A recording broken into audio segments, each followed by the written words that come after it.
স্বাধীনতা দিবসের আগেই তেরঙ্গার রঙে রাঙছে কলকাতা। তার বড় প্রস্তুতি ইতিমধ্যে শুরুও হয়ে গিয়েছে কলকাতার প্রাণ কেন্দ্র রেড রোড ময়দান এবং তার সংলগ্ন এলাকায়। নমস্কার, আপনারা দেখছেন কলকাতা টিভি, সঙ্গে রয়েছে আমি আয়ুষী। আগামী সোমবার অর্থাৎ 10ই আগস্ট রয়েছে রাজ্য সরকারের হর ঘর তেরঙ্গার কর্মসূচি। সেই কর্মসূচির বড় আয়োজন প্রস্তুতি কিন্তু ইতিমধ্যেই শুরু হয়ে গিয়েছে। এই হর ঘর তেরঙ্গার যে কর্মসূচি, সেটার যে মিছিল রয়েছে সেটা বেরোবে রেড রোডের নেতাজির মূর্তির ঠিক নিচ দিয়ে ক্যাথেড্রাল রোড কুইন্স ওয়ে হয়ে সেই মিছিল এগিয়ে যাবে ভিক্টোরিয়া মেমোরিয়ালের দিকে। রাজ্য সরকারের দাবি 25,000-এরও বেশি মানুষ কিন্তু এই কর্মসূচিতে, হর ঘর তেরঙ্গার যে কর্মসূচি রয়েছে সেটাতে যোগদান করতে পারেন। সেই কারণে নিরাপত্তার কথা মাথায় রেখে আজ থেকেই সেই হর ঘর তেরঙ্গার কর্মসূচির বড় আয়োজন এবং প্রস্তুতি খতিয়ে দেখছে পুলিশ। যে রুট দিয়ে মিছিল এগোবে সেই রুটে ট্রাফিক পুলিশ আধিকারিক এবং তথ্য সংস্কৃতি বিভাগে যারা আধিকারিক রয়েছেন তারা কিন্তু পরিদর্শন করছেন।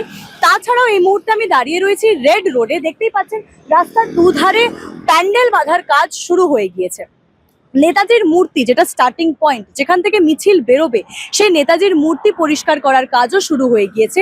আশেপাশের যত এরিয়া রয়েছে সেটাও কিন্তু পরিষ্কার পরিচ্ছন্ন রাখার কাজ শুরু হয়ে গিয়েছে। তাছাড়া আরও একটা জিনিস যেটা চোখে পড়লো, যে রেলিংগুলো ছিল, যেটার রং আগে নীল এবং সাদা ছিল, সেই রেলিংও কিন্তু নতুন করে রং করা হচ্ছে, নতুন রঙে রাঙানো হচ্ছে রেলিং। সেই রেলিংয়ে গেরুয়া এবং সাদা রং করা হচ্ছে।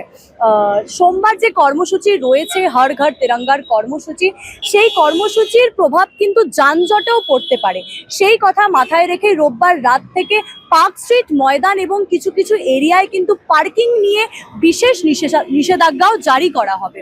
হর ঘর তেরঙ্গার কর্মসূচি শুধু কলকাতাতেই নয়, রাজ্য জুড়ে চলছে এই কর্মসূচি। 9ই আগস্ট থেকে 17ই আগস্ট পর্যন্ত এই কর্মসূচি চলবে এবং এই কর্মসূচিতে কিন্তু বিপুল সংখ্যক ন্যাশনাল ফ্ল্যাগ, জাতীয় পতাকা বিতরণ করা হবে। আমাদের রাজ্যের মুখ্যমন্ত্রী শুভেন্দু অধিকারী জানিয়েছেন, আমাদের কলকাতার বা পশ্চিম বাংলার যে হর ঘর তেরঙ্গার কর্মসূচি রয়েছে সেটাতে রাজ্য জুড়ে 70 লক্ষেরও বেশি জাতীয় পতাকা বিতরণ করা হবে। এখন দেখার সোমবার দিন যে এই হর ঘর তেরঙ্গার কর্মসূচি রয়েছে সেখানে ভিড় কেমন হয়, কি হয় সেই কর্মসূচিতে, সেদিকেই থাকবে নজর। বলুন। 10 তারিখে আমাদের এটা সিএম এখান থেকে যে স্টার্ট হবে, সেই জন্য আমরা পুরো রেডি করছি, বাগানটাকে সাজিয়ে একদম রেডি করে দিচ্ছি। সিএম এর জন্যই করছি আমরা। এমনিতেই মেনটেন্স আছে, তাও আশা করি আরেকটু ভালো করে করছি। Thank you. আর অন্যান্য খবরের জন্য নজর রাখুন কলকাতা টিভির পর্দায়, রাত দিন 7।